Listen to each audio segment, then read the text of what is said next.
Hello everyone, this is the last lesson of the series, and honestly, it might be my favorite one. I have no idea how I was suffering here. Right now, to run this project, you need to separate terminals, to separate virtual environments, and to separate commands.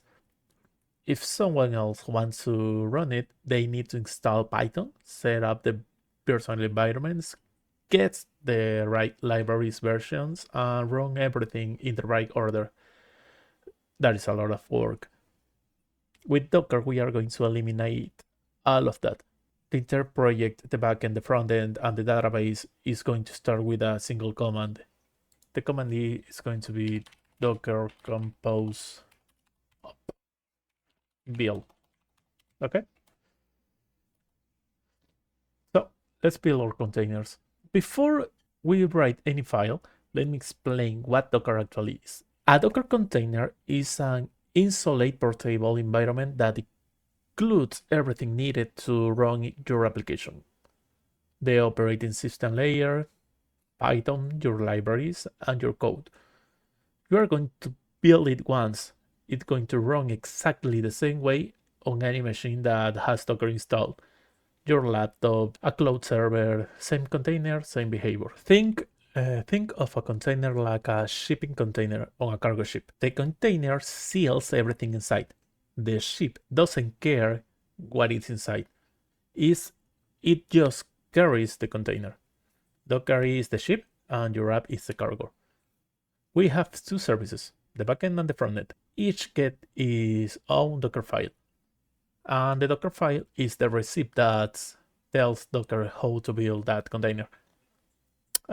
For everything, you need to have installed Docker Desktop. Okay. We are going to start in the backend. We're going to create a new file called Docker file. As you can see, you have a whale there. Okay. I don't like to install anything there. Let me talk about this file first. We're going to start with the from. This is the base image. We're going to start from an official Python image. As I said, Slim means a stripped down version, smaller size, is faster to download and to run. The work there sets the working directory inside the container. All following commands runs for this path. Copy and run. Here is an important Docker optimization. We copy requirements first and install dependencies before copying our application code. Why? Because Docker builds in layers and catches each layer. If you code change but requirement doesn't change, Docker skips the install. It's much faster for this part. In copy, we're going to copy everything from our local folder into the containers in the app directory like we have there. And this is the commands. The cmd is the command that runs when the container starts. We are going to start ubicorn with the host 0.0.0.0 to listen on all networks interface inside the containers, not just the local host. Okay, we already have this. We need to copy that. We are going to have now in the front end. Did I do any change there? No. We're going to create a new file, Docker file. We are going to copy there. This is the same structure, but we need to do some changes there.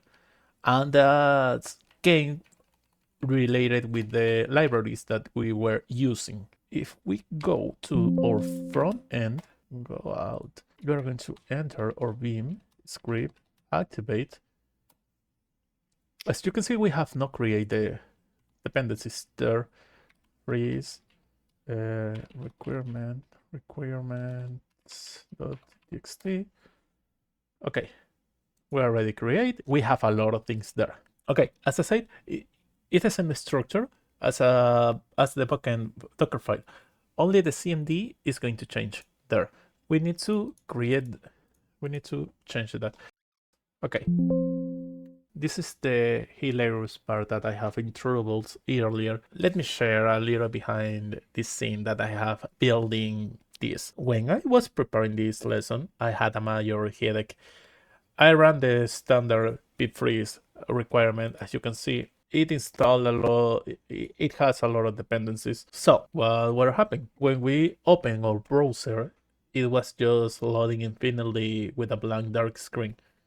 I was suffering trying to figure out what was wrong. This version has WebSocket connection bug inside the Docker for Windows via WSL2. How we did fix it? We simplified the file. We just put the necessaries there, for example. So always pay attention to your requirement document. Okay, with this we have our 2 Docker files. Bye-bye. And now we need to create our major document. There, new file. We're going to create our docker compose.yml. This file defines our 2 services and how they are related to each other. The API service built from the backend folder using the port 8000 and maps the port on the container and then the to ports on our machine. The volumes there are going to be mounted in your local backend folder into the container. So if you save a file change, the container sees immediately without rebuilding anything. Now the dashboard service is going to be built from the front end, the other folder. It's the same idea for the ports. We are going to add a volume here too to enable living reloading for our front end dashboard. Look at this environment variable. Inside Docker, containers on the same compose network can find each other by their service name. So instead of localhost, the frontend uses the API, where API is the name of our backend service. Docker resolved this automatically on the private network they share. This is why we were using this the dashboard. There. This is why we were using this. The os.getEnv. In the Streamlit code locally, the variable is not set, so it defaults to localhost. Inside Docker, Composer set it to the API automatically. I don't need to anymore. And that's on. This is going to tell Compose to start the API container before starting the dashboard container. We don't want the front end trying to connect to a backend that isn't ready yet. This is good to test the things. You need to see that the backend is working correctly. With this explained, remember that you need to have installed Docker Desktop. And we're going to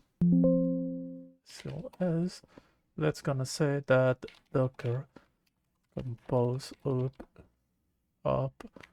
build. There's something wrong. Always DS.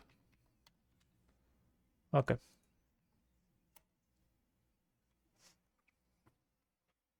Let's gonna see what Docker is doing.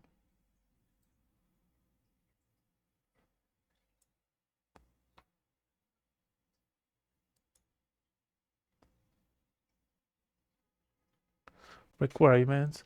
I have something type it wrong. Streamlit. Okay, let's gonna see what's happened there.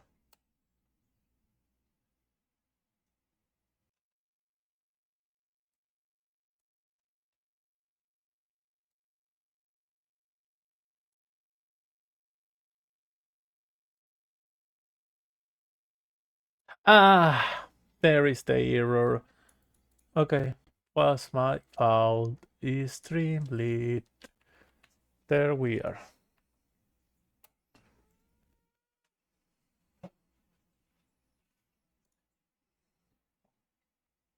Now let's gonna wait. We have another error. What do I miss the spell again? We are getting totally pandas. Ignores the following. Python 3.5. We have 3.5. It floatly. WL. Let's gonna fix this again.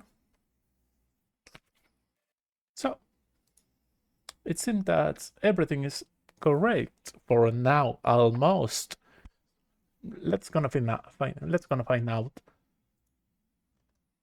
The first time that the Docker is building is going to take a while, so it doesn't matter at all. We can wait right now.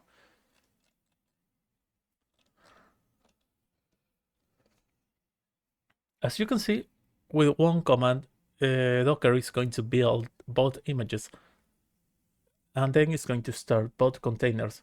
Then they are going to be connected on a private network and maps the port. Okay, it said that everything is correct. So let's gonna see if everything is really correct. This is the road. This is the FastAPI backend, and it's working.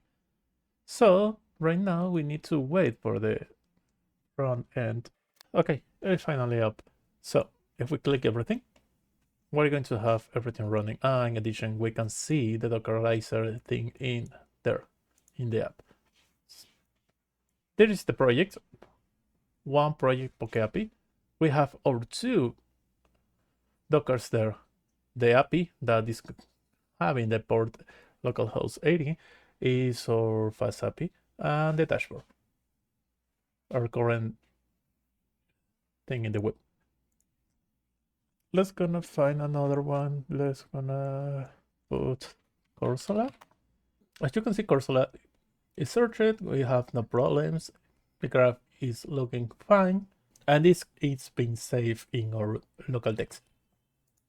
We can see what Onyx have, or Whittle, Pikachu, Bulbasaur, Charmander, and Gardevoir.